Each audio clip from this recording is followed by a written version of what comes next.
Okay, we've walked into a crop of well, what looks like winter barley. It's quite backward for winter barley this time of the year. So, looking here at a plant that has been grazed off, a clean cut off the top of the leaf. So something just came in, whatever it was, and grazed it off. And right beside it, a couple of emerging plants that have been killed. They've been cut off under the ground by something, and can't quite see what it is, but it's relatively clean. So something like a leather jacket, probably going to have nipped that at the bottom, cut it across. But if it was a leather jacket, generally you'd expect to find more plants in the general vicinity continuing to be cut and hit by it. In this case, there's nothing, thankfully, at least for the moment. Everything else around that is okay. A wee bit of slug damage, now that I'm seeing it, on a leaf just beside it. It is possible, you can just barely catch that grazing of the leaf there on the tip of that one. It is possible that for an emerging plant, when they're still very, very soft and very delicate, that slugs could cut them just at ground level. So it might have been a slug, but I'm not sure. But there's another one just beside it here gone as well. So there's a bit of activity of some sort, and I would expect, there's a lot of slug activity on that particular leaf because it's well stripped apart.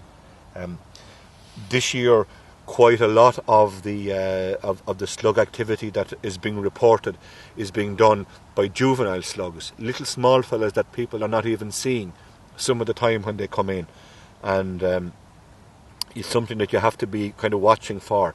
The bulk of the winter damage is nearly always done by the juvenile slugs that have hatched from the eggs in the autumn, and because they're juvenile and because they need to grow, they tend to be ferocious feeders, and because of that, they do quite a lot of damage in an almost invisible fashion because you can't see them. We're used to seeing slugs coming in, big long lads, 1 inch to 2 inches long, fat, and up grazing on the leaf. These small little fellas are frequently under the leaf, and once daytime comes, they just go into the ground a small bit, so when you're walking your crops you don't see them. It's always a good trick that if you think you have slugs causing you harm, that go out at night with a torch. That's the time that you'll tend to see them up, providing it's not frosty, that is. At that stage they'll always be up on the leaves somewhere, going around grazing through them. I also see, just on looking at it here in the frost conditions, that there's quite an amount of weeds just starting to come through in this particular crop. That particular plant there, it's a barley plant, but it either had difficulty getting up because it's all yellow on top, but different weed seeds or grass weeds just starting to come through, and that's normal. It's going to happen. It's just something that we're all aware of, and most people have herbicides out now on crops that were sown early. Difficult to see what's what in terms of the weeds this morning because they're all covered in frost. But when the frost goes off them, you'll see what's there. I see probably an oilseed rape plant from a volunteer seed from a number of years ago here in this particular one. So there's all kinds of things come up, and grass weeds starting to come there, tiny, you can barely see them. They're very hard to hit with a spray when you can see them that small. They're tiny, and that's what makes people who are operating sprayers conscious of the need to balance the spray, the type of spray you produce to do a different job on a different day.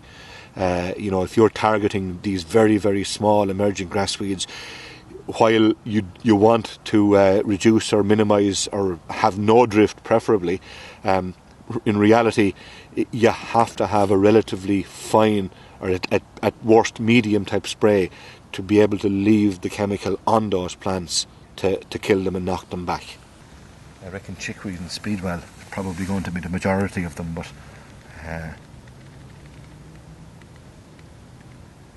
certainly a nest of them there, and that's frequently the way it comes because that's a couple of plants that got away in some years past, and the seeds are in the ground, and that's where they come up.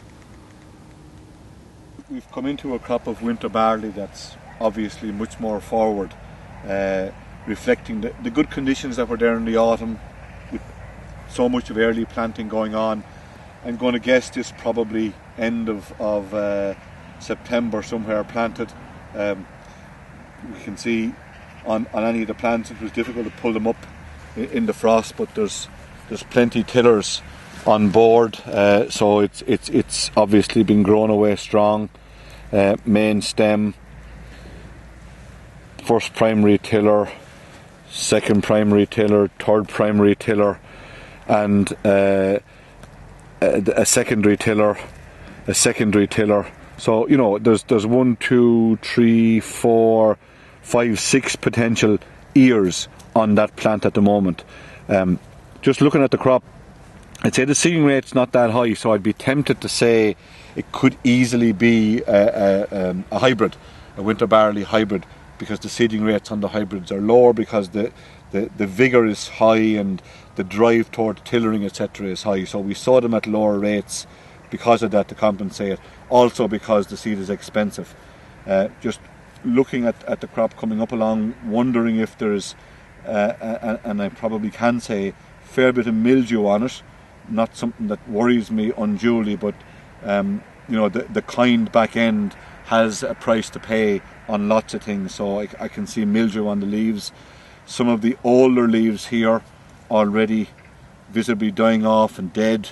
That's, I'd say, near enough the first leaf, the start of the first leaf of the season. This looks then like the second leaf of the season, and it's kind of dying off now as well. Partly because of the mildew, but also probably partly because of actually that might have been the second, that might be the third. This I'd say is the second.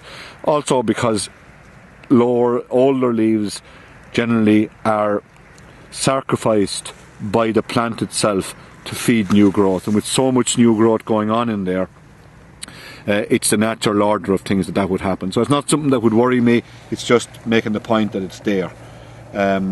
So grand, thick little dense plants. Just looking around at the crop on the ground, no signs of weeds anywhere, so it obviously, after getting lots of herbicide already to try and keep it clean, good, solid, uniform population there as we look down the row. There's a good full crop of stuff there everywhere. Small little gaps here and there, nothing to worry about. That crop, I would have said, is set up now to perform well next spring, next year and next harvest, all going well with the year and the conditions.